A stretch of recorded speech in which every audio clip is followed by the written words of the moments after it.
Okay, so redeeming money, how God reveals and reorients our hearts. Um, Pastor Paul Tripp has written this book. Last Sunday, actually Sunday message the title was God and Money, and we looked at Matthew chapter 6, verse 24. It says, "No one can serve two masters, for either he will hate the one and love the other, or he will be devoted to the one and despise the other. You cannot serve God and money." So we learned the biblical principle that you cannot serve God and money. But okay, everyone agrees, as Christians, we say we serve God, but what does that mean? So some principles and insights from redeeming money before we have this Q&A session with the panelists. I'll just go over some of the highlights, and if you want to read the whole book, you can kind of get a copy for yourself. So the principle that I want to highlight is this principle, which is the money either will be a blessing or a burden to you. Money will either be a blessing or burden to you. So money in and of itself is not bad, is not evil, but it is a tool that can be a blessing or burden. Actually, Paul Tripp used the word curse, but I just wanted to kind of use the same B word, the blessing or the burden. Okay, so money first is a burden under the following conditions. So let me just go through the list real quick. And as we go through this list, if you agree or have comments, please write in the chat, or have questions, write your questions. And actually, I want to thank those of you who actually submitted questions. I know we called it a quiz, but Joanna put together a wonderful questionnaire, the form. We will be actually answering those questions. But here are the conditions. 4 words I highlighted. So regardless of how much money you have, this thing called ingratitude will make money a burden. A grateful heart is a heart at rest. Ungrateful heart is restless. So if we're not thankful for the money that we have or the money that we make, we will not experience that rest. And second condition is the need. A needy heart spends more money for the things that you convince yourself your needs. So there are different needs. One quick example is need for food. I know that there's a food for me to eat every day, but if I feel like I need this level of food, I need a food from this restaurant that has a Michelin star, and if I define that as my need, then the money will be a burden because I cannot eat that food every day. Okay, discontentment. So they're all connected, right? So without the sense of this gratitude and with the sense of entitlement, right? This ingratitude and need, these two combinations, your heart is not easily satisfied. Even when it is satisfied, it is a short satisfaction unless the root of ingratitude and misunderstood needs are pulled out. And it's really hard because we live in an age, society where it's so easy for me to see other people, doing things, enjoying things. So it's really hard for me to fight for the contentment. So the last one, we actually covered this, one of the 7 deadly sins, which is envy, right? So as long as you feel that you deserve more and other people have it better than you, no amount of money can bring a sense of well-being to you. I think it was Rockefeller. Someone asked him, Mr. Rockefeller, how much more? We know that you're a millionaire. How much more? How much is enough money for you? And his answer went something like, it's not enough. I need more. So whether you're a millionaire or billionaire, As long as there's someone who has more money than you, then you will not enjoy rest. Second, so we talked about money being a burden. Let's talk about money being blessing. So bad news and the good news, right? What's the good news? The money is a blessing on the following conditions. So how can money be a blessing? Well, money is a blessing because it is a window. It shows, through money, you can see the goodness of God.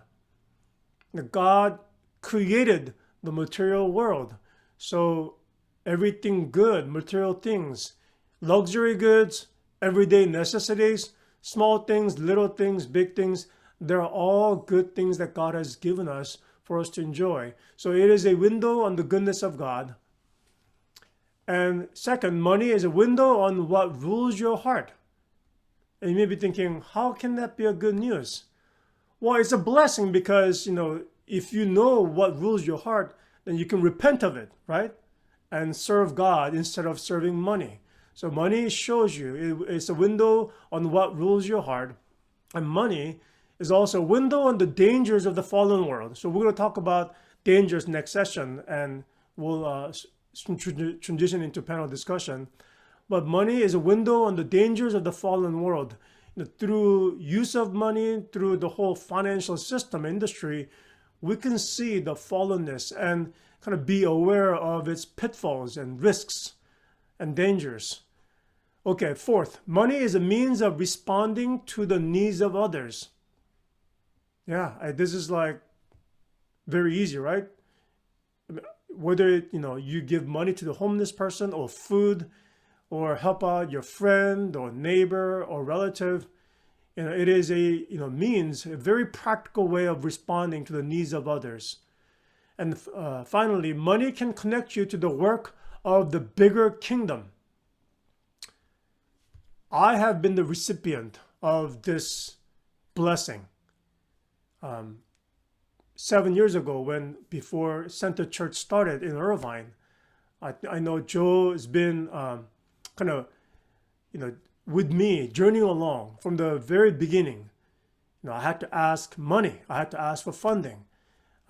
Churches, different networks, so that, our family could move to Irvine and stay here and raise a family and live and work here and also start a new church.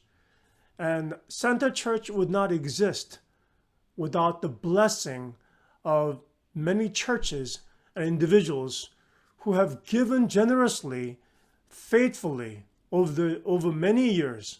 And there are a couple churches that have given us, a really big sum of money for us to be the church. So money can be a blessing, and it connects to the bigger work of the bigger kingdom. And that is actually my prayer for our church, that our church, I want us to grow in our generosity and hospitality. And we are part of a church planting network called X29. Now I'm wearing this shirt. I happen to wear this shirt. So there's still much work to be done.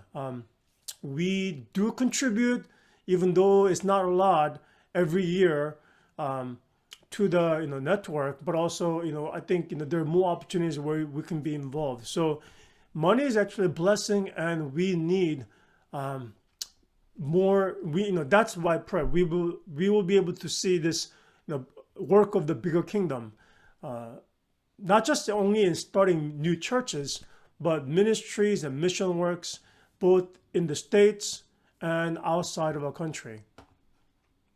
Okay. So let me end with the last section. This is a kind of exhortation or warning, because money can be dangerous. How can money be dangerous? Well, money can cause you to forget God, right? If you have a lot of money, then because of that money, you don't think about God. You're thinking about money all the time. Money can change the way you think about you. Okay, so it's kind of connected, right? It's like you have no need, and if you have, these days we're talking about billionaires, right? Today I read an article where these big tech companies made hundreds of billions of dollars during the pandemic. They made it through, their technology and the way that people spend and use their services and products, but it can change the way you think about you. And can you imagine, if you have, that astronomical amount of money, the way you view yourself, the way you think about yourself.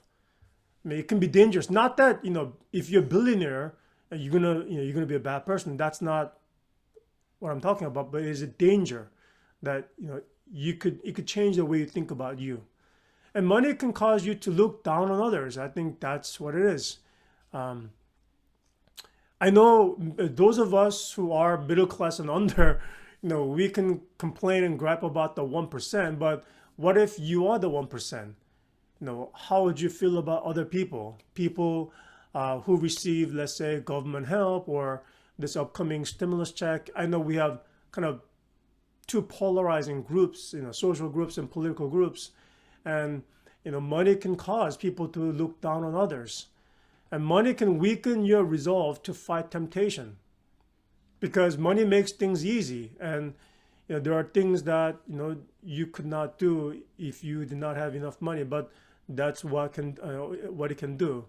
And the danger and the warning is money can finance your allegiance to the kingdom of self. You look at the entertainment or just leisure world, right? We actually have a senior retirement committee called Leisure World. And their sense of retirement is make enough money, have enough money to retire early, play golf every day, just the kingdom of self, right? Secure, protected, safe community. There's nothing wrong with living in a neighborhood where it's safe. I mean, Irvine is known for that. But if our life is basically just this kingdom of self, and if we lose focus and if we lose sense of the need of the mission and why we're here, then money can be dangerous and it can be a stumbling block. Okay, so I think that's kind of enough kind of highlights from the book Redeeming Money. I know from Tim Keller's book God's Wisdom of Navigating Life, there's a section on greed, but I think Paul Tripp's book actually does a more thorough, more biblical treatment for the topic, and I think I want to recommend that book to all of you for the biblical principle. And now we're going to actually have I'm going to invite Joe, Joanna, and Pastor Godfrey to kind of provide their answers to the questions that you sent in. So we're going to talk about practical helps, and you might feel like there are some gray areas, some questions that you always wanted to ask but you're afraid to ask. So I did prepare some questions, but we receive enough questions, so I'm not going to use the questions I prepared, but we'll actually spend next hour or so in answering these questions. And so I'll try to moderate and make sure that all the panelists gives enough time to answer all the questions. And we want to also encourage you to ask follow-up questions or any clarifying questions. So that's what we're going to do starting now. Okay, so the rule is whoever's speaking will unmute, and we're in a Zoom, so if two people speak at the same time, it's really hard to listen. So we'll give enough time for pause from one person to another person, and I'll moderate, and I'll make sure all the panelists will get a chance to answer. And not all the panelists will answer all the questions, and so some questions might be answered by every one of us, some questions only just a couple of us, so it could change. So I'm just kind of letting you know and giving you a heads up how tonight's gonna unfold. Are you guys ready? All right. So this I mixed all these questions to kind of random in order, so in no significant order, okay? So the first question, I know it's like, oh, Pastor Sam, I knew you're gonna start with this tithes. Okay, we have to talk about this. All right. I did not make up this question. Someone asked. So I think it's a very good question. So here's a practical question. How do you compute your tithes? Would you recommend the minimum 10%? based on gross or net income? Okay, so let me start off by saying for Christians, your tithes, your tithes and offerings is actually Jesus Christ. Jesus Christ, his sacrifice was the offering that got accepted. But there are passages in Romans 12 and 1 Corinthians, different passages that talk about the principle of giving, which is cheerful, generous, and sacrificial. So those three principles, and I'm not going to bind your conscience by saying, if you don't give 10%, you're not a good Christian. So I just want to make sure that you have a clear biblical understanding of tithes and offerings. This is a voluntary, cheerful, sacrificial giving because of the grace of God that you have received. It's a gospel response. And I would actually speak against any reference to the Old Testament tithes and offerings because it is different, and there have been many churches that have done that. I grew up in a tradition where members actually brought rice. They brought grain in a bag and they poured it in the box. And I remember pastors' kids complaining to the parents, we always eat mixed rice. I know these days, mixed rice is good, but in South Korea when I was growing up, white rice was the best rice. And pastor's family, their kids always ate mixed rice because people bring all kinds of different grains. So there have been many teachings and traditions where, when I was a teenager, when I got my first job, my mom challenged me to give everything. And I know, like back then it was a lot of money, but now that I think about it, it's like, oh, that was my first fruit of, whatever I worked on. My first check was probably $75 or $80. And I remember giving everything as a tithes and offerings, kind of as a token of my dedication to God and the church. But Bible, when it talks about 10% tithes and offerings, I disagree with the Old Testament teaching. A lot of churches that would teach that you need to do tithes according to Old Testament. Actually, it is more than 10% because the Old Testament gave offerings to support the Levites, but also they gave offering for festivals. They gave offering for taking care of the widows and orphans. So they gave more than 10%. And I know that our country, we live in this country where it's not a theocratic kingdom. We do pay taxes to the government. So when it comes down to percentages, I do not want to hold your conscience. Okay, I know I spoke a little at length, but because this tithe, the question about tithes is always there. Okay, any of the speakers? No, that was a great answer. I have nothing to add.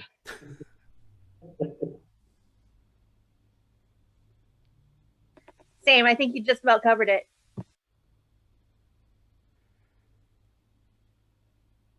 Well, we still have to answer, whether it's gross or net. Okay. The answer is your conscience. Okay, Pastor Godfrey. I would also add intention.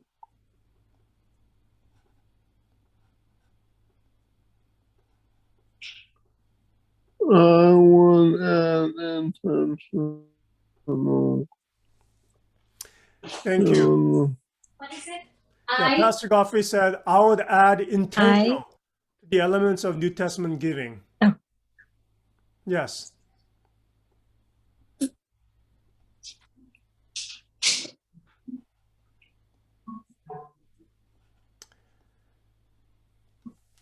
So we did cover the tithes. So because of so much abuse and mismanagement of the funds that was given to the church, not just the American evangelical churches, but if you look at medieval church, people suffered a lot under the three things. It was taxes, tithes, and tolls. People in the Middle Ages, they actually paid tolls for using the road. I know we do have a toll roads, but people back then paid a lot more. So it was very heavy burden on people. And I want to make sure that tithes and offerings that we practice at our church would not be a burden, but would be a blessing.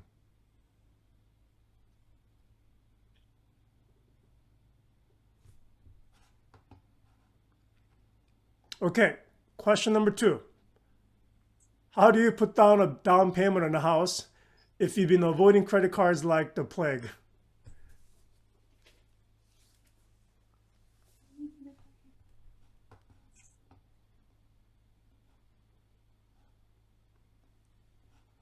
I'll start. I guess the question is, why are you avoiding credit cards like the plague? Because credit score, your credit report is a tool, and it's a really important tool if you want to borrow money, particularly if you want to borrow money to buy a house. Now, if you just have, you know, 400 grand lying around, then that is awesome for you. And you can be a cash buyer. But if you don't have 400 grand lying around, then you're most likely going to need to borrow. And in order to borrow, you're going to need to have a good credit score. So either cash or you would want to work on your credit score. So the question is, what is preventing you from doing that? Some people have a preconception that credit cards are bad, but credit cards are a tool, just like money is a tool, right? And if we can use credit responsibly, then you can build up your credit score so that you can borrow to buy a home. When lenders are looking at borrowers, they're looking at risk. How much risk would it be for me to give this person, essentially 400 grand, right? And will this person pay me back? Well, the way that they can tell that is things like your income, but also things like credit. Has this person paid back money they owed in the past? And so I would say, let's examine kind of that hesitancy to have a credit card, especially because it's going to be a really important tool, either when renting, trying to get an apartment, or especially when you're trying to buy a house. Thank you. Yeah, that's great. I think I would add that you know, I I think that there's this notion where like Christians believe that debt is evil. And if I think of like people who kind of proponents of like a cash envelope system, like Dave Ramsey, which is great for getting out of debt, but like even white collar professions in Orange County, there's no way that I could buy a home cash. There's just no way, especially starting out your career and trying to build up. It's going to take a couple of decades to be able to do that. So I would say that it, I wouldn't avoid credit cards. I think they're great ways to save money too, because you get some rewards with it depending on what you can get. But for me practically, I would for me I kind of leverage debt. Um, I leverage other people's money, like the bank's money, to be able to create assets and whatnot, like having a home. But and in fact, I'll just practically I'd put the minimum down and even absorb some PMI to be able to have an asset. And you're paying people what they're due. You're and if you default on it, then they take your house, they take your asset. But uh, for the most part, I don't think that there's anything necessarily unbiblical about debt. But I don't know, Pastor Samuel, have you, or Pastor Godfrey, have you seen anything about that, or about debt and it being evil? Well, I'll be honest and vulnerable and share my story. My first credit card was ASUCLA. As a freshman at UCLA, I was given a credit card with a balance of $500. And it was supposed to be used for emergencies. Um, I wish I had people teach me how to use credit cards. Uh, And it's not like I didn't work, but being a college student, working part-time, serving at a church, a lot of times and hours that I volunteered were not necessarily compensated monetarily. But I mean, the principle I need to remember is I cannot be generous or I cannot show hospitality on credit. But I did that to my own foolishness. So you cannot spend the money that you don't have. But so as long as you are able to resist that temptation or not use a credit card to be generous or to exercise hospitality, for example, like with your friends or other occasions, even though your intention is good, if you cannot pay back the credit right away, that burden will build up. So, after I got married, I mean, until I got married, I had a good amount of credit card balance going because, my expense was always more than my income. During my 20s, I went to school for 9 years, so I had loans and other expenses. Sometimes, car breaks down and I'll put that on the credit card. So, I am a living example of how hard it is to pay back. And, Carol did not have any credit card debt when we got married, but she really, with her discipline, she really helped me. And we actually paid down credit cards a couple of times. And actually, we would not be cleared to start a church unless we were financially sound. So before our first church plant, we made sure all of our credit cards were paid off. But I am sympathetic and I understand the reason why people want to avoid credit cards as plagues, because it makes it easy for people to spend the money that they do not have. But I do agree with Joanna and Joe that having a good credit score and being able to prove that you are responsible, that you are able to pay the debt, is actually as a necessary skill, because we do live in the market economy.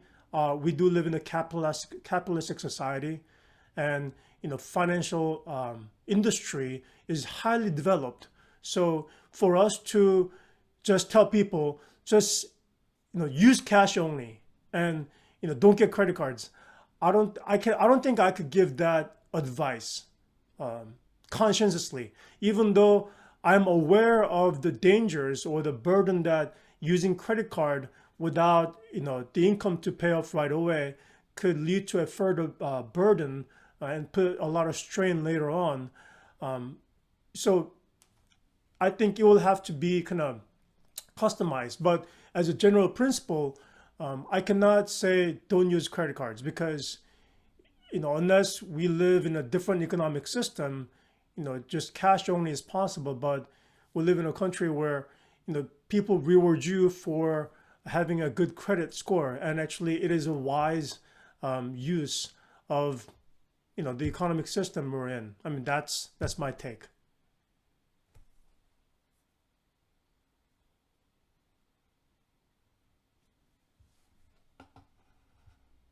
Okay, I I think we're gonna move to the next question. I forgot to switch out the question, but a lot of questions were about the stocks.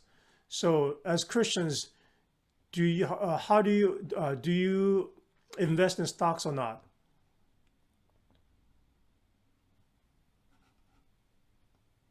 I do, but I don't. I think where we need to draw the line is we don't put our hopes in it. We reserve that hope for God. But I do. I don't invest in it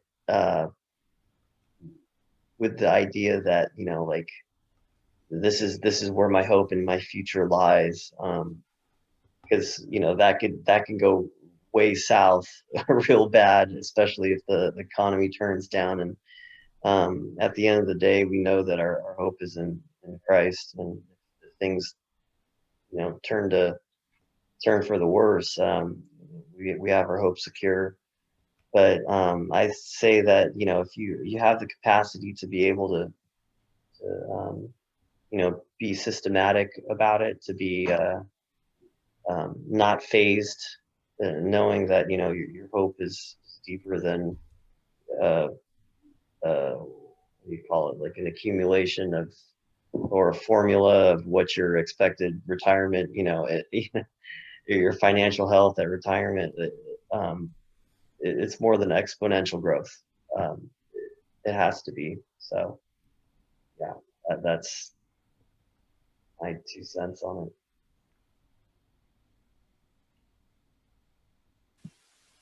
I'll also answer this question, and I know that we have some younger people with us tonight, so I just kind of want to start and say, like, what is a stock?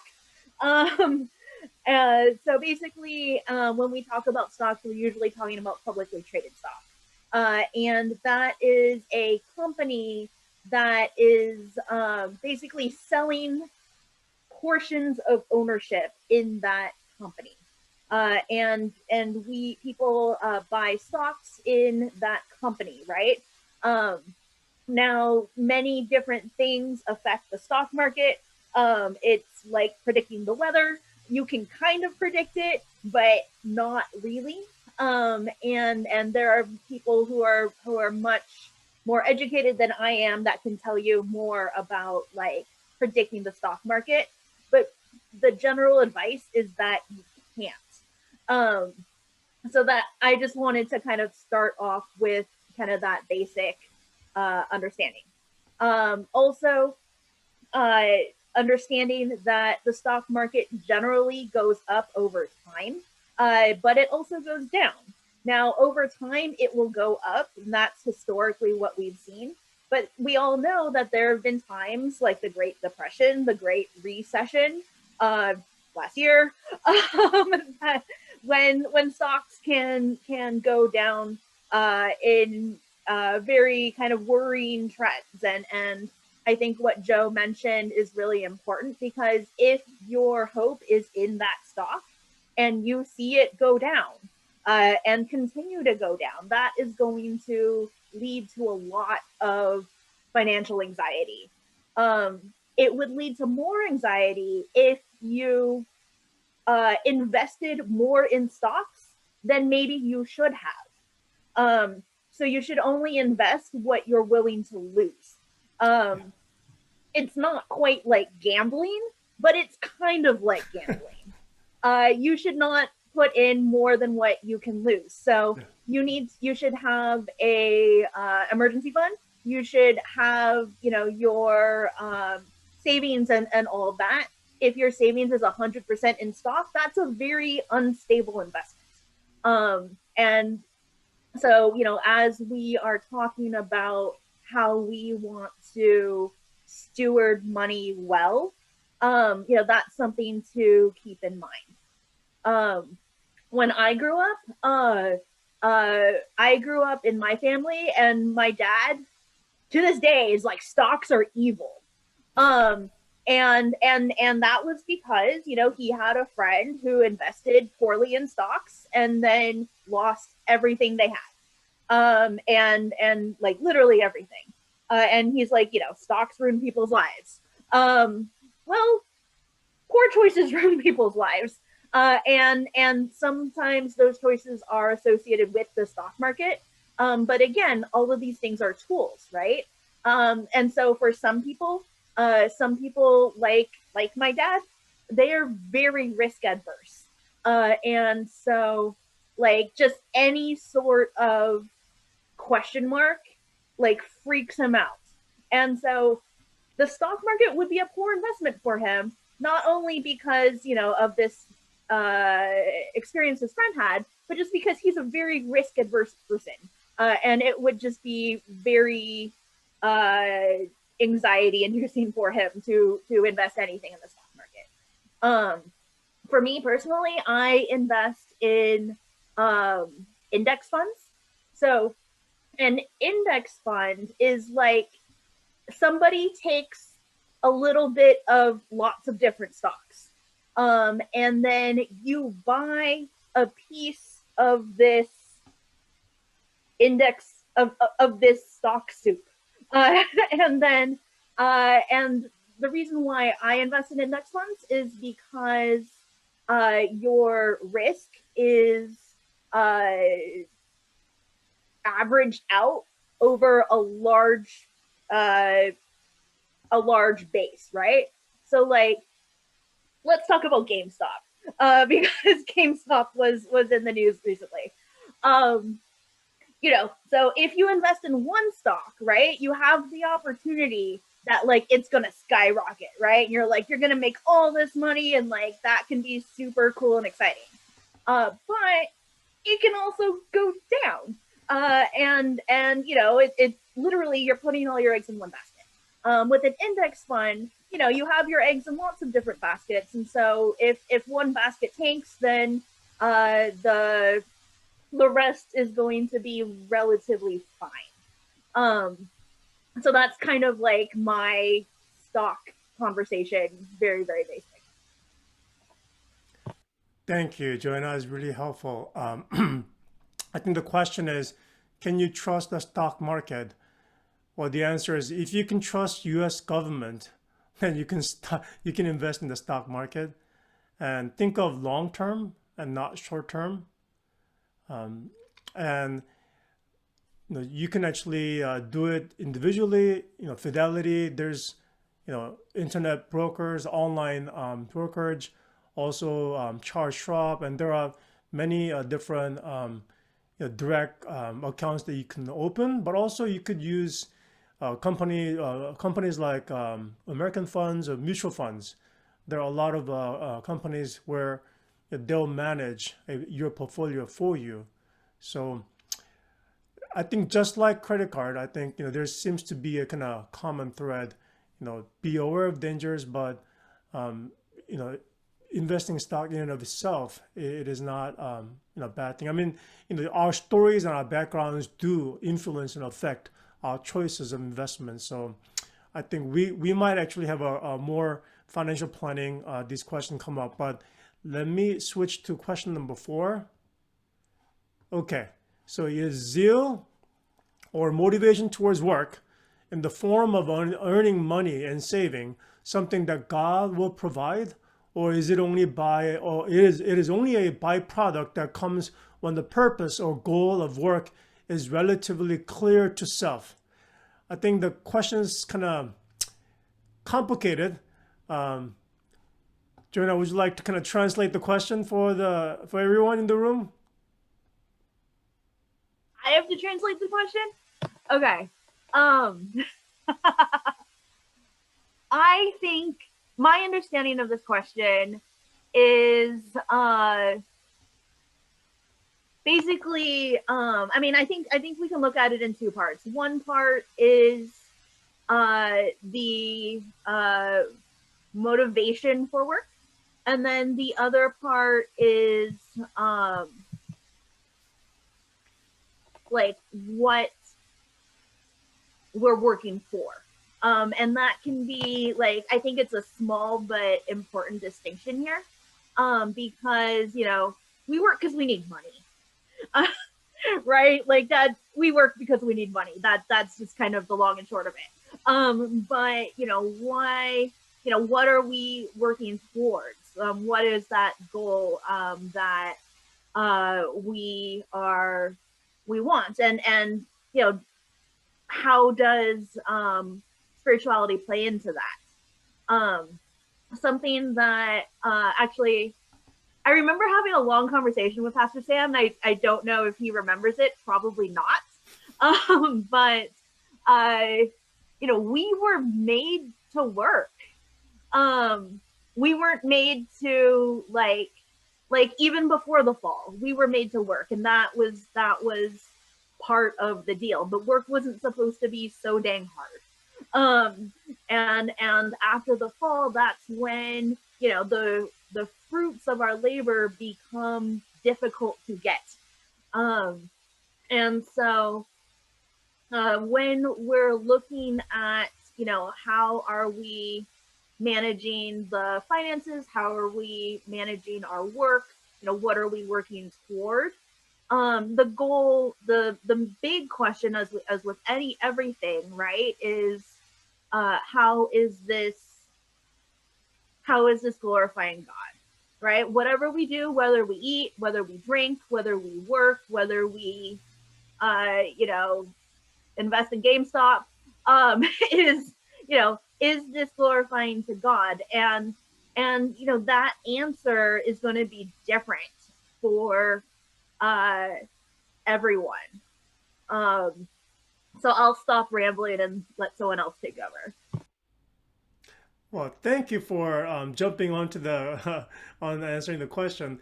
Joe, would you like to answer like the question in two different ways? Because this question actually there are two questions. It's kind of loaded one. Yeah, I mean, when I first read this question, I was really intrigued by it because um, it's like I don't wake up and I'm like, I can't wait to go to work. Like, Lord, just put the dove on me, and I'm just empowered to like just crush it at work. I think there are times I just don't want to go. I hate my job. There's a lot of that. And I think what Joanna was saying, like, we are called to work. There was work before the fall. And one of the things that he cursed the ground, and it's gonna make us harder to till the soil and to work. And I think I remember a pastor talking about this, how, the frustrations of our work is meant to push and point us to God. And so for me, I would say that it's um, the motivation is it's a very loaded question, but um, I think that if this is probably coming from a person who's having a hard time finding motivation towards work. But no, one of the things that Pastor Godfrey said to me very early on, and actually did a couple, he posted this on his MySpace page. If it's still around, you guys can take a look at it. MySpace. But he had 3 M's in there. Know your master, know your mission, and then number 3, know your mate. If that's what God's calling you to. But the identity, the piece that I want to kind of address in the second part of that question, it's a byproduct when that purpose or goal of work is relatively clear to self. I'd say that comes from, piggybacking off Pastor Godfrey's MySpace page from like 2000. Oh my gosh, I had 2007 or so, even before 2005, I would say.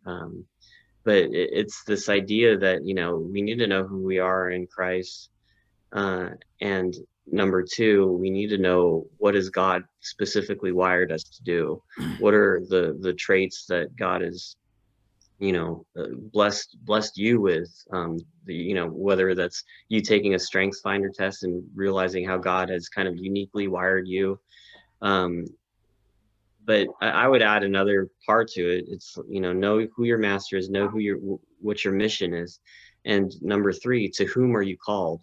I don't see myself like loving public accounting or loving the fact that I have to work a ton of hours, but I love what it allows me to do. And it allows me to be in people's lives in a way where they won't even share that with their most intimate friends, like how much money they make and where my investments are going. Or, I prepare taxes, yes, but I feel like I'm a divorce counselor. I'm a person who's trying to help these partners not fight against each other and rip each other apart. And so, they're paying me to be able to speak into that. And I don't always like what I do. I don't always feel like, I wake up in the morning and I'm like, oh, I love how God has, given me this ability to do taxes. Like I don't, but when I'm in those moments that, only Joe Abasamis can be in my mind, that's what he's called me to do. This is who I am. This is who has God called me to. And you know, through work, I think that I start to see, um, you know, his purpose being laid out in my life. And sometimes you don't see it when you're in the fog, but I think God will blow that fog away, or he'll you know, purify it through fire sometimes. But yeah. Thank you, Joe. I know Pastor Godfrey, I'm sure listened to your answer, and I don't know if he wants to kind of contribute a little bit. I actually heard this story, I read this story by another pastor. There's this man who was praying all his life, asking God that he would win the lottery.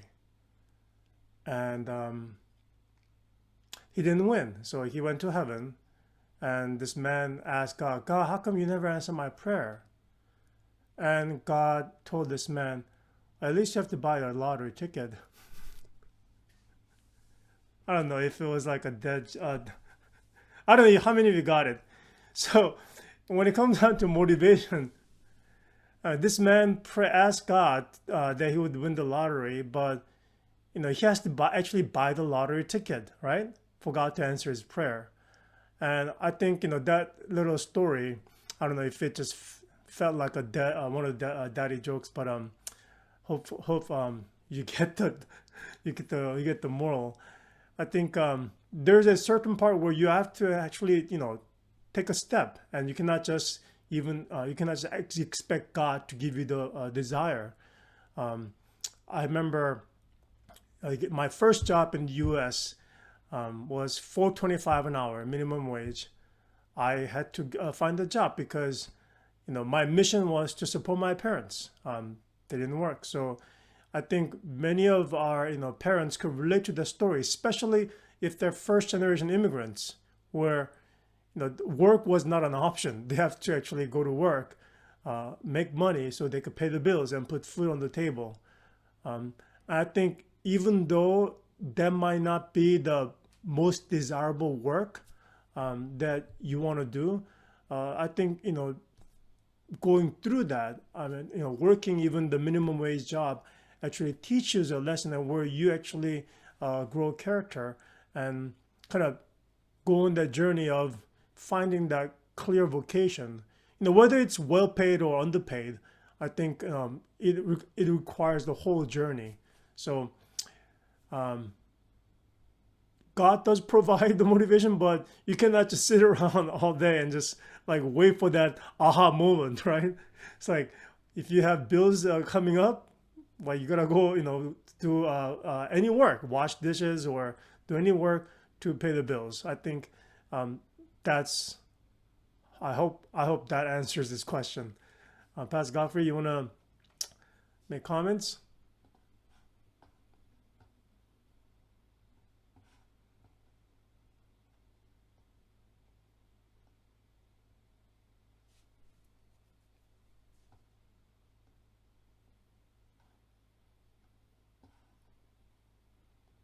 Okay, the next question is question number 5. Should you let your financial planner take control of all your finances? It's an interesting question. Someone probably who maybe knows a financial planner. Okay, Joe, would you want to kind of tell everyone who the financial planner, or what the financial planners are and what they do first? Yeah. Sorry, I And the kind of difference jumped. between the different financial planner and then what you do, CPAs. Yeah. Actually, Joanna helped me remind myself that kind of need to give some backstory to kind of give some context. And thanks you, Pastor Stanley, for prefacing that. So there's a lot of different financial planners, and financial planners deal more with like your investment stocks, bonds, and CPAs. We kind of deal more with taxes. And I did I answer the question so far? Okay. And there's also different types of financial planners. There's what we call fee only financial planners, which are, flat fee, or there are some financial planners who are compensated based off of products that they provide. And the way that financial planners are compensated is that they take, you know, a couple like a 1 basis point or 1% of your average or your assets under management, what they call AUM, assets under management, and they're compensated by, you know, 1% of. So if you have $1 million, if I could do the math right, what is that? 1,000? 1,000? No, 10,000. It's terrible. I don't have a calculator, but basically they're taking an annual fee. My dad's a better math guy than he's an engineer, but you know, for me, I do have a financial planner, but he only handles a portion of it. And the truth is, you know, I've worked for a Christian financial planning firm prior, and what they do is they use robo advisor.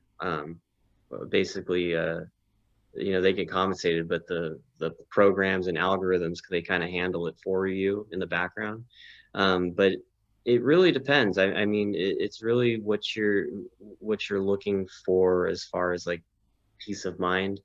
For me personally, there's some aspects where I do kind of want to, you know, have the ability to, hey, I want to purchase a GameStop, or I think that's a good investment, or you know, be able to kind of be free to explore a little bit.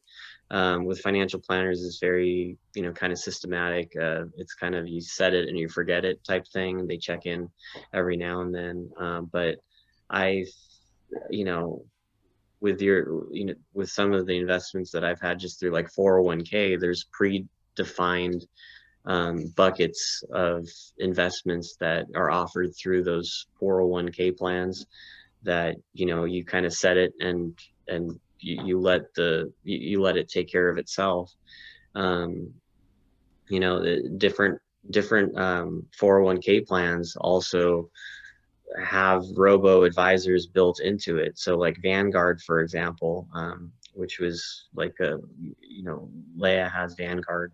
We set her up for like a robo advisor, and it's kind of taking care of it on its own. And for me, that you know, we don't have a human being overseeing that. It's just kind of the algorithms and whatever happens in the background is taking care of it, and it's doing okay. I mean, it's doing better than I would do it on my own. So and that's kind of where, you know, we don't want to put all of our eggs in one basket. I don't, you know, there's some money set aside for, okay, I'm going to play with stocks or not play with stocks, but you know, I want that to be able to invest in stocks. And then I want, you know, kind of robo advisor here. I want financial advisor here. But yeah, for me, I'm not at that point where I need a financial advisor to kind of oversee everything. But I know I will get to that point when, as I get older, I don't want my risk to be, you know, I don't want to start investing in very aggressive stocks when I'm in my 50s or 60s and then have that all tank. I want those to be conservative as I get older. So as you're younger, you'd probably want more growth and aggressive mix or matrix of investments. But as you get older, you'd want those to be progressively conservative, just because you won't have enough time to be able to recover from any dips in the market or crashes. And that's kind of what a robo advisor does in the background. I don't know how it all works, but I think Pastor Samuel, you would kind of know a little bit about that, right? Well, first of all, okay, I'll just type in the word. There's a suitability and there's a fiduciary requirements. So you want to work with the financial planner who has a fiduciary requirement. Every financial professionals are registered with this organization called FINRA. It's a Financial Industry Regulatory Authority, and you can actually check their licenses. I acquired my licenses, so I have a license in the California State of Department of Insurance. So if before you choose to work with any financial planner or any, you know, insurance financial services, you do want to check their license current state. Just like if you go see a doctor, you know, you want to make sure that the doctor has the proper credentials. And I think, Joe has his credentials as well. And I mean, it applies to actually Joanna too. So every professionals, I think of nurses, and they all have their licenses, continuing education. So that's kind of basic homework that you do. I would not let anyone take control of my finances, maybe except Carol. I think she's actually better than me. In terms of a practical detail, I do understand the principles. But for younger folks, I think it would be just kind of working on the budget. I think financial planners are the ones that would assist with people whose assets and properties are actually, you know, a lot enough for people, for them to actually pay them. So when you are starting out, I think it would be just helpful to study on your own. Ask a couple. I mean, someone like Joe or or anyone who's working, Joanna, and really just learn to budget well. You can get a credit card as a college student, but don't treat your friends, unless you are working and able to pay the balance the next month. So I think those simple principles, are applicable for the younger folks in this room, but for the older, let's say people with, let's say primary residence, a second or third home, or just more assets to manage, I think it's really important that you work with a professional who would actually act on your behalf. So that's what fiduciary requirement is all about, where they actually act on your behalf, and they're actually doing advising how to actually protect and grow your assets. So the answer is no. You don't want to let your financial advisor planner control all of your finances. I mean, it's got to be kind of mixed, where you do need to learn and grow. And I know there are licensed professionals, but human beings are human beings. So so the trust is really something that takes time. So it is important, and I've run into situations where people might not actually work with people that they know. So I think it's different for person to person, but I say do your homework and do the basic checkups with any professionals that you might work with, and actually ask people that you know and trust, like Joe or Joanna, legal, tax issues and different things. So that would be my answer.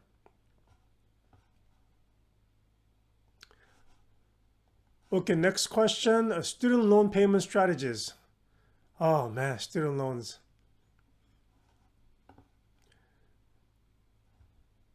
I pay my seminary loan after I got married. So the strategy was not spend money. I think I'll give credit to my spouse, Carol, who actually endured many years of not buying new clothes because I had to pay student loan for the seminary. Any other strategies that you know? Ask mom and dad. No, I think that for us, we had a couple different loans, and we wanted to attack the one with the highest interest first. Yeah. So that's just a practical payment strategy. Mm-hmm. Because sorry, that's a good point. So if you have Leia asked why. So whenever you take a loan, there's different interest rates that the banks will charge you, or the student loans people will charge you, and some will come out at like 6%, some will come out at 2%, depending on what the rates are at that given time. And there are you know, those mature after you graduate, and they start to become due. I think early on, it starts off as like an interest only, so you only pay the minimum amount. But if you only pay the minimum amount, you're not going to actually, you're only paying the interest, you're not paying the principal down.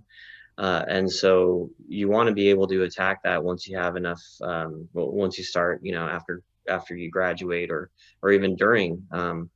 But I'd say student loan payment strategies, if you're young, if you're in high school, I would say that you start taking college classes while in the summer, instead of taking summer school for high school. I think it's you're offered it for free um, as a student. You could take, you know, algebra and get your math credit. You could take you know, English and you get your English credit, or some general ed you can knock out prior to, you know, signing up. Community college classes are great, and I think that that's one way to be able to save thousands of dollars, is to go that route. And there is, I also want to say that there's absolutely no shame in going to community college. I think that it's one of the most, to avoid student loan debt, go to, you know, get as many, you know, credits as you can through community college. And so be preemptive about it. Understand that, you know, this is what would keep um, hundreds of thousands of dollars. I mean, if you think about, you know, some professions that you're in school 10 years after you graduate, it could be a ton, and it's a ton of stress to be able to try and start your career with hundreds of $1,000s in debt. But if you can get ahead of it by being frugal, and you know, getting the same type of credit for way cheaper, I think, you know, maybe even $300 a unit cheaper, depending on what school you're at. I think that that's, you know, student loan payment strategies is a very, it's a great question, but it's a reactive question, and it's reactive to having already accumulated all that debt. But if you kind of think about, if that's where you are, I'd say pay down the principal on the highest interest rate. But if you're not there yet, you want to be proactive about it, community college all the way. And I'd like to add to that, if I may. As an attorney, a lot of people will be like, my son wants to go to law school, you know, will you talk to them? And I go, sure. And I talk to them and I say, don't go to law school. And then the parent is like, what? That's not why I told them to talk to you. But I think it's really important that, you know, don't go to grad school because your parents are Asian and that's the thing to do. Don't go to college because your parents are Asian and that's the thing to do. Like, you know, if you're going to go to school, especially if you need to borrow in order to do it, you need to have a particular goal in mind. And, you know, for undergrad, maybe that goal is just getting more education, and like that is fine if that's a good route for you to go to. But especially for grad school, a lot of people like will go to law school for say, and they'll be like, well, law school's a great investment because you can do many things with a legal degree. And it's like, you can do lots of things with lots of things. That doesn't mean you need to take out 140 grand loan to do it. And that's why there's a lot of really unhappy lawyers out there, because they don't actually want to be lawyers. But the only way to pay off their debt is to do a thing that they hate, which is just kind of a terrible life plan. So if you, you know, especially for grad school, but it also applies to college, you know, if it's not for you, it's not for you. And that's okay. But like, don't, again, and this is kind of just like everything else we talk about, right? Don't take debt that you aren't ready to pay back. And that should be a very serious conversation with God, with yourself, with the people that know you. Is this for you? Um, and then in terms of paying it back, I think this goes towards general budgeting principles. So you have the things that you absolutely need to pay, right? Like you need to pay for your housing. You need to pay for food. Again, not like the Michelin star food, but like at least pay for your ramen. Um, you know, and you pay your student debt, and you pay for your transportation. And so student debt gets lumped into those necessary expenses, and those are the things that you absolutely need to pay no matter what.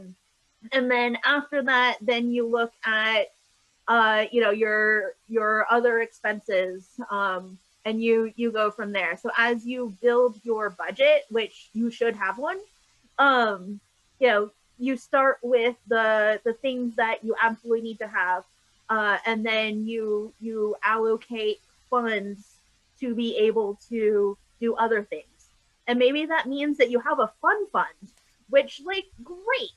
And that's how it should be. But you start with the things that you need, and student loans are going to be one of them. Okay, thank you very much. Okay, we have a few more questions, so we will move on. Number 7, this is connected to the credit cards. How many credit cards is recommended to build credit?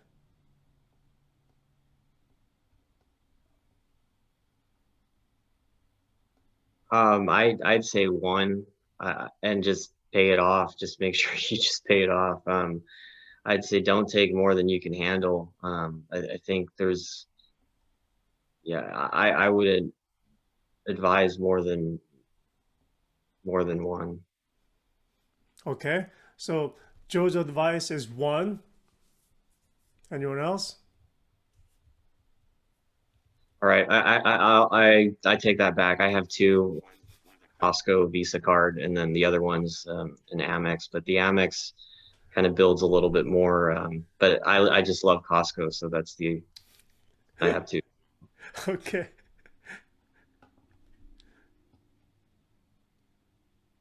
One or two. I don't think the number of cards is as important as whether or not you're paying them off, right? Yes. Because again, your credit score is based on how reliable of a person are you paying back your debt. Yeah. And for people who are like me, who can be very forgetful, and like I lose things like all the time, and it's just I'm not terribly organized. Someone like me should not have that many credit cards, simply because they all need to get paid, and you need to know how much is on each card, and you need to be on top of it. So the most important thing is to pay off your credit card every single month. As a practical matter, I have 2 credit cards. Because like in case one just gets locked out, or there's like a fraud situation or something like that, I want to be able to like purchase things in an emergency. So just as a practical matter, I think like 2 is decent. Some people will want to leverage different deals. So they might have one card that is a cashback card, and one card that's a travel card. Or something like that. But even with these different bonuses that you can get from different sorts of credit cards, again, number 1 rule, pay it back. Yep. Thank you.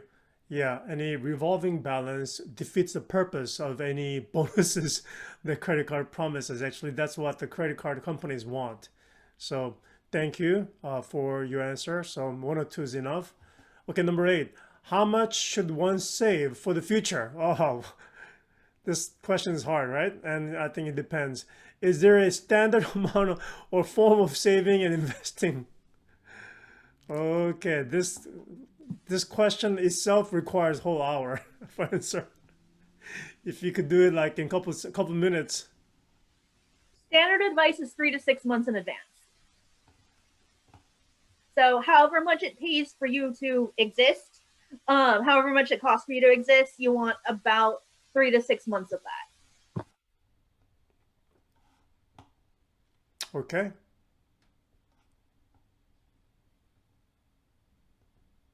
So it sounds like you don't need a few $1,000,000, right? I'd say, I mean, yeah, Orange County is pretty high cost of living. and Dallas. No, I'm just kidding.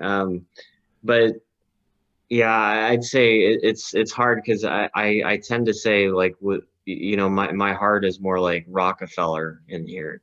Like how much should you save? Well, more, or it's just never enough. And um, from that, my mind is telling me more. But yeah, I would agree with Joanna. You want to have enough for like a rainy day fund. If things were not to go well, you'd have at least 3 to 6 months of savings to be able to get through. And yeah, Thank you. So I think the key is having that, uh, having a 3 to 6 month savings actually takes precedence before you invest for your long term. I think, with those two, once you have that dialed in, then I think, I mean, you're on a good path. Okay, so I think here's the final prepared question, unless people are actually sending in new questions or follow-up questions on the chat. I know it's already like getting close to 8:30, so we do want to kind of end the prepared questions. Or actually, these are the questions that were submitted before tonight, and hopefully, we'll give maybe 10-15 minutes after 8:30 for any further questions or comments. So this final question was quite interesting. Um, the intersection of faith and prenuptial agreements, actually. So it was like thrown in as a kind of topic. Um, I don't know how to take this, but let me take a stab at it. Okay. First of all, I don't like the whole system of prenuptial agreements because it's like getting ready for divorce.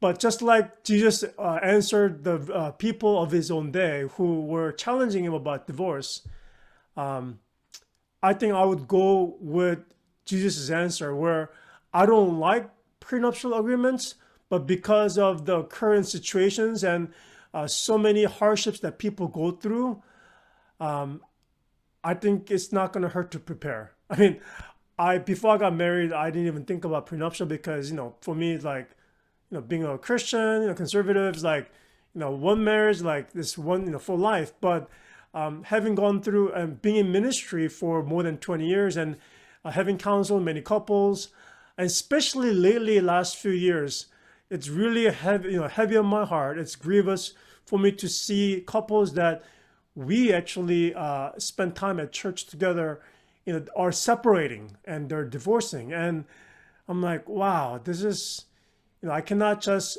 assume that people will be married until they die.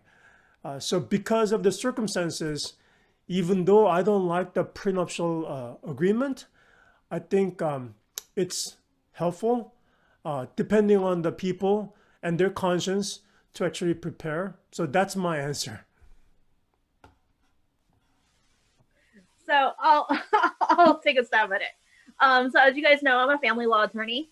And actually, when I first started this career, like I had a really hard time of like, am I allowed to help people get divorced? Like, is this a Christian thing to do? And that's something that I had to grapple with.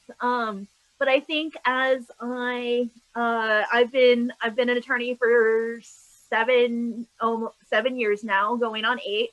I've seen lots of people getting divorced, and sometimes the reasons for the divorce are biblically valid. Sometimes they're not biblically valid. The goal is to ask, why are you preparing the prenup? Yeah. Sometimes, the prenup can be a way to avoid litigation, which is actually something that the Bible tells us to do. We're supposed to come to an agreement with people, if an agreement is possible, before going to court and litigating. And a prenup can be a device to prevent future litigation. Also, a prenup can be something that is fair, and it should be fair. If the goal of the prenup is, oh, I don't want this person to have my money, then let's talk about why you're marrying this person. And I think that there's a lot more conversations that we can have about that. But prenups in and of themselves are not bad, terrible things. And I actually think that if the church talked about divorce more, there would be less divorce. Not because of not because like, oh, society thinks that divorce is okay, and that's like what we hear a lot in particularly conservative churches. But I think that it's easy to assume that, oh, well, marriage is forever and that's that. But that's not how life is. That life doesn't go that way. And if we really think about the contractual process of a marriage, and then the divorce, which is undoing that contractual process, and that's a lot of work, and a lot of people don't think about that. They don't think about the finances of marriage and the finances of dismantling a marriage. A lot of my clients say, if I knew that divorce would be this hard, I would never have married. And maybe that's the answer to divorce. Maybe, you take an abstinence only method and you just don't get married. But more importantly, you should be marrying the right person. And so back to the question about prenups, why do you want that prenup? And, let's talk about who you're marrying and what your expectations are going into that marriage. Thank you, Joan. I forgot to ask you, because you're a lawyer, for the younger audience, participants in the room, can you actually define what prenup agreement is? Sure. A prenup is a abbreviation for prenuptial agreement. And nuptial is marriage. And so a prenuptial agreement is a contract that you sign prior to marriage saying, if we divorce, this is what we're agreeing will happen. Now, most of the time, prenups are used as a way to enforce power and control. They can be a way to enforce disparities between the parties. So if someone's like really rich and someone's like, maybe they're not poor, but maybe they're not as rich, then, the rich person wants to stay rich. And they're like, well, I don't want to give you my money if we divorce. So I'm going to, make a prenup to say that you don't get that. If that's the way that you're going into a marriage, that's a really crappy relationship. And you probably shouldn't get married.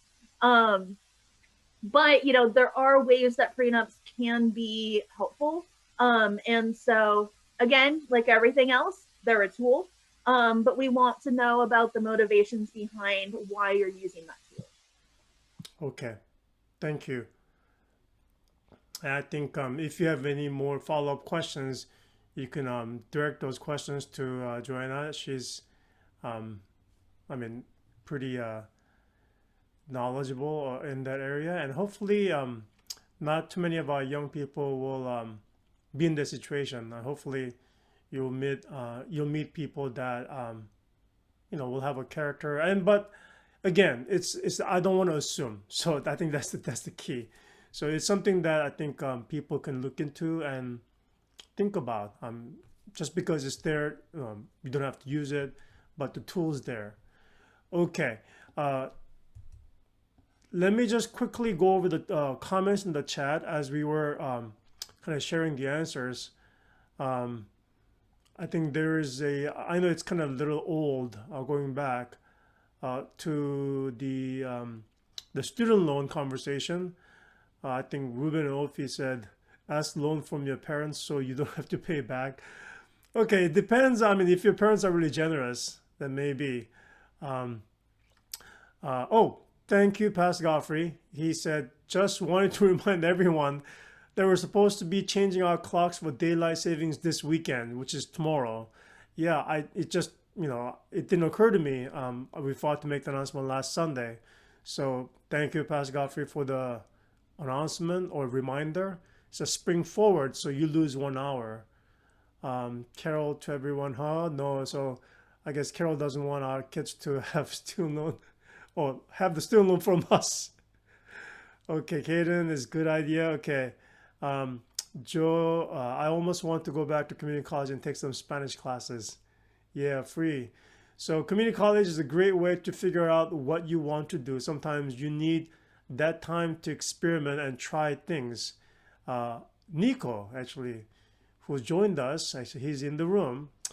And Carol mentioned that right now, the first 2 years at community college is free tuition and free books. Yay. Not that I'm, hinting anything to, my own children, Karis, who will be going to college this fall. Okay. I know there are other things. I mean, as we were answering these questions, there are other topics that are related to finance. I mean, especially when we're talking about prenup, I thought about maybe trust, setting up a will and estate. So those things did not come up in the question. Okay, also make sure, okay. Trevor said, make sure to fill out your FAFSA, financial aid form first. Joanna mentioned also, when you're out in the real world, no one cares what college you went to. Yes, and no one cares what you score, what you got, SAT scores or your GPAs. I think what people appreciate and really value are the people skills and just different kind of work ethic and your attitude. Okay. Yes, Patrick. Do share about community college. Okay, we have a Patrick wants to share. Can you unmute? So kind of oddly sort of mirroring Joanna talking about people go to law school because you can do a lot of stuff and end up working as a lawyer. I think most of you probably know I work as a paralegal, and I was back in school started back in 2016. Went to community college to get my associate's degree and the paralegal certificate. I didn't have to pay anything because I qualified for with my income as a student. They gave me money. They gave Wow. me enough money to buy all my textbooks, to buy a laptop to work on, and then some extra to just pay my bills. And they actually paid me both semesters I was a full-time student. They didn't give me any money when I was only a part-time student, but I only had like 2 classes then.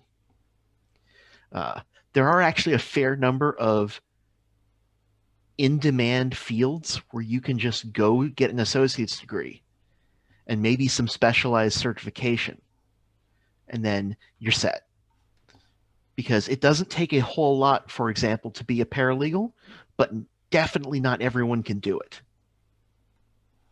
Yeah. And a lot of community colleges for these programs, you can just go at night, go online. They'll have multiple places for you to go. And everybody's on the same page. It's not like, okay, we're not here to get, to be on a sports team.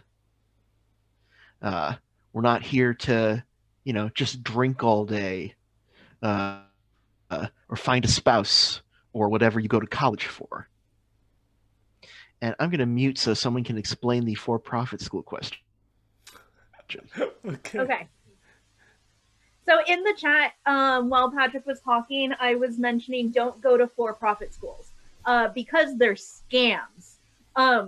They are not actual scams because they are legal, but they are legal scams, and nobody should go to one. Then Caden asked, what is a for-profit school? Most legitimate education. Wait, okay, here we go. UCLA. Trevor, There are two Bruins in this room. Um, so most legitimate educational institutions are going to be nonprofit schools. Now, you know, they all of your UCs, those are nonprofits. Even private schools can be nonprofit schools. Your for-profit schools are like ITT Tech, and you know these places that like usually aren't even accredited. So when we're talking about like these different degree programs, or you know, like when Patrick was mentioning, like you don't have to go to like a traditional college even. That is true, but don't go to these for-profit institutions because their goal, I mean, everyone's goal is to make money, but their goal in particular is to make money. Their goal is not to educate you. And most of the time, the degrees that you get from those institutions, like, don't actually get you anywhere.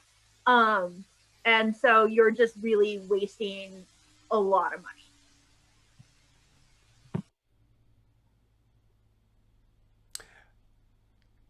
Okay. Actually, Karen and I, we learned, even though I went to UCLA, I did not learn until we sat with the guidance counselor for Karis, the difference between Cal States and the UCs. And I mean, for me personally, I think I went to the, kind of research focused UCs, so it worked out.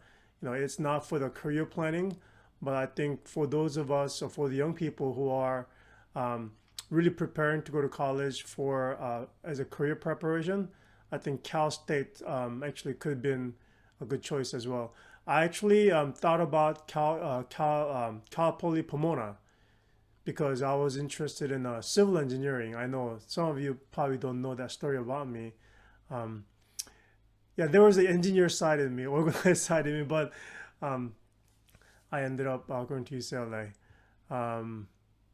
Any other questions about finance? I know we ended up talking about college a lot.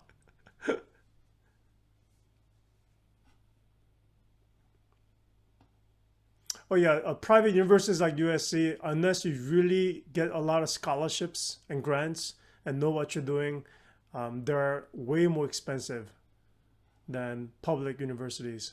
So Trevor's right. One of the things that that prenuptial faith and prenuptial agreement, I don't really have too much to say. Joanna covered it really well, but on the marital side, but just from like a business perspective, um, prenuptial agreements are also called partnership agreements in business. And these partnership agreements, they specifically list out this is how the division of assets are going to be when we break up. It's not if, it's when. And so it's really important that if you're looking into going that entrepreneurial business route, that you know who you're going into business with. I mean, there's sometimes this like fantasy, like, oh yeah, me and you, we should start a business thing. But when money gets involved, it gets messy, not just in business and in marriage and life, with banks. I think from my study of money, it's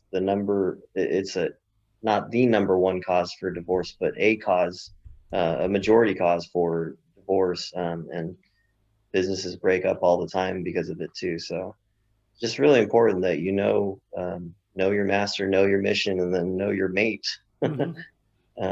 Piggybacking after Pastor Godfrey's MySpace page, which is still up. I Googled it and it's there. I just cannot access it because I don't have my profile up anymore. But Pastor Godfrey, you should definitely copy and paste that into um, the chat sometime.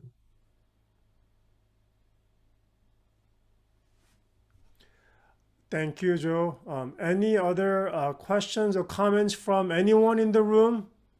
I know Joanna and I spoke a lot. Thank you for allowing us to speak into these matters. Just because we spoke a lot don't necessarily make us experts. We just have some experience. I know Joe is actually a professional CPA, Joanna's professional lawyer, and I have certification, license in insurance. But we none of us can actually speak on to all these things in a like full comprehensive way. It's just here bits and pieces. But we could actually Ruben, Ofi, who's lived here long and they had the jobs for a long time, retired. Any wisdom, word of advice on finance, you're more than welcome to speak into the room, Anna Jean or. Yeah, apart from the emergency fund that we're talking about, 3 to 6 months emergency fund, as you start working, as the young people starts working, you have to think about retirement, as early as you can.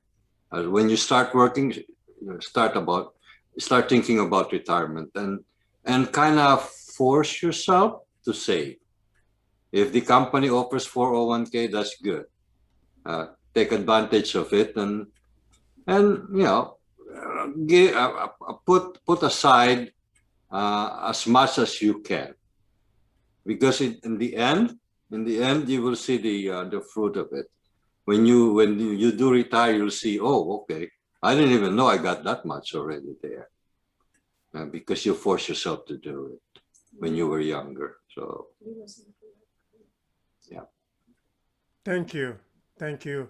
As someone who's worked many decades and enjoying the retirement for the last few years, thank you for your wise advice. And you're right. Think long term, and I mean that's something that I wish I learned younger, but I think it's never too late. So whether in your 20s or 30s or 40s or 50s, I think principles apply. So okay. Pastor. Yeah. I'm Yeah, sorry. live a simple life.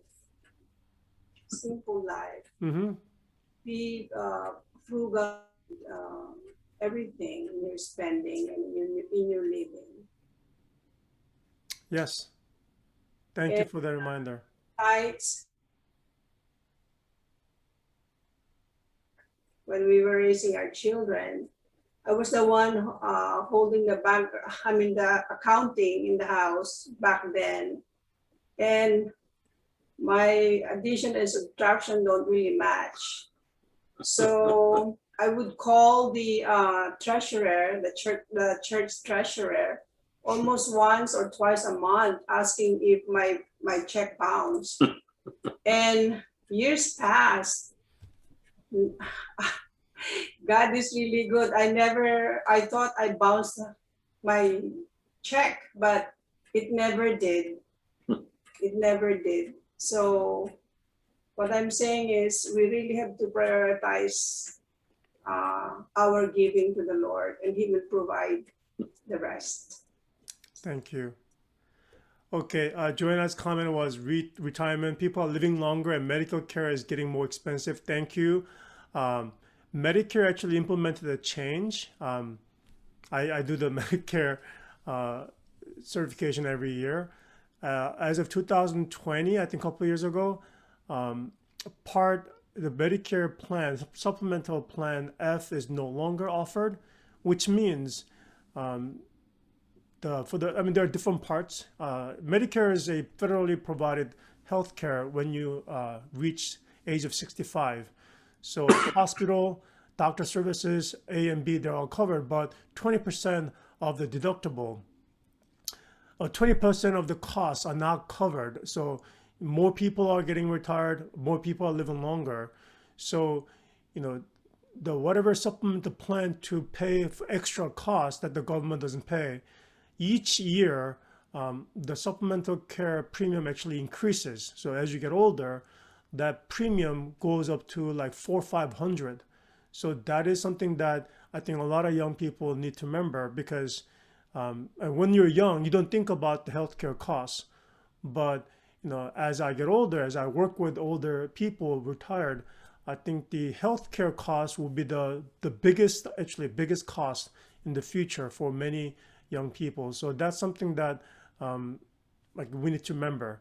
Just because we don't, we're not sick when you're younger, doesn't mean that the healthcare would remain cheap or free. Even though government provides a Medicare, there's actually the percentage that you're still responsible. So, I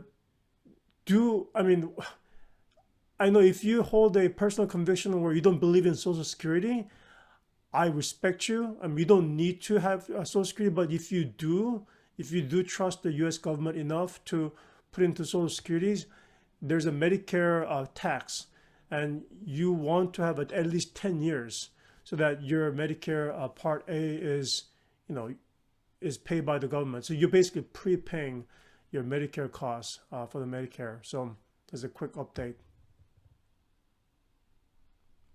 Okay, so Carol gave me the actual amount. $203 deductible is not being paid for. So, it could be a lot for some people, but, just the kind of update. And then, as you think about 10, 20 years later, we'll have a lot more people that are retired. And, I'm part of X generation. So there's a less people in my generation. So, the younger people, I know millennials are more, but, it's like the question is, how sustainable would the Social Security or Medicare system would be? So, I just remember why I talking about this. Not only Medicare, but I'm seconding Ruben's advice. Like when you're young, like start early, because the jobs or the careers where they offer pension. I know a couple retired seniors that are receiving pension from their company, which is awesome. That's great, but more and more companies are doing away with the pension program, pension system. So a lot of people need to kind of plan for their own retirement planning and savings. You kind of have to own your own kind of future in terms of 65 or 70 plus.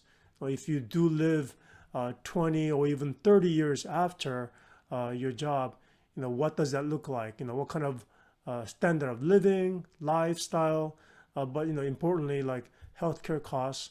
So these are the things that I think we need to be. I want to encourage all of us to think about. Okay, 10,000 seniors are retiring every day in U.S.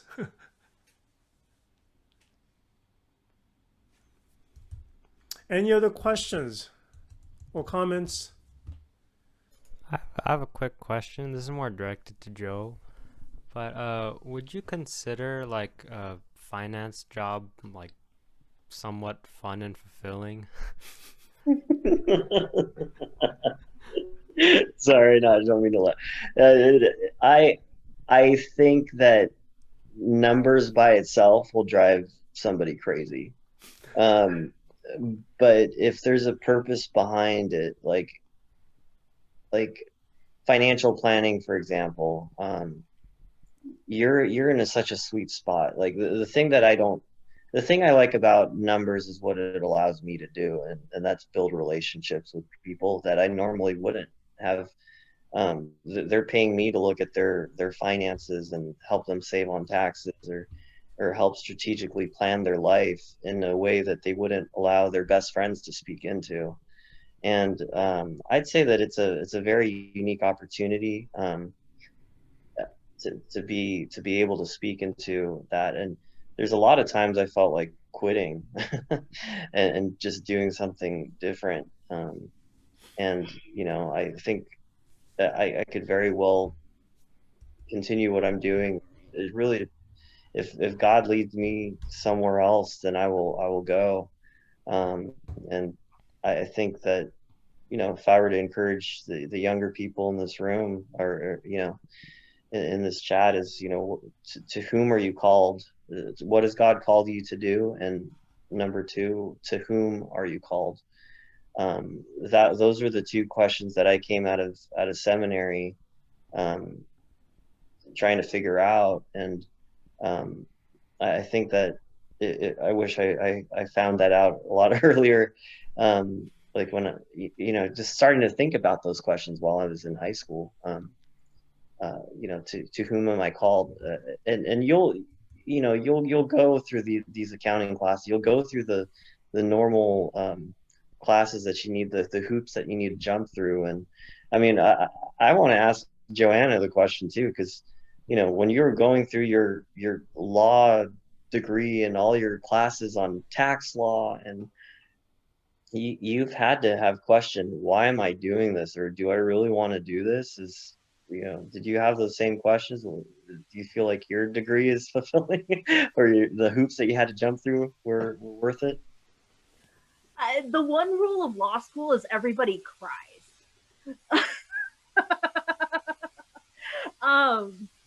Law school, I think in particular, not that like it's super special compared to other professions, but the way that law school is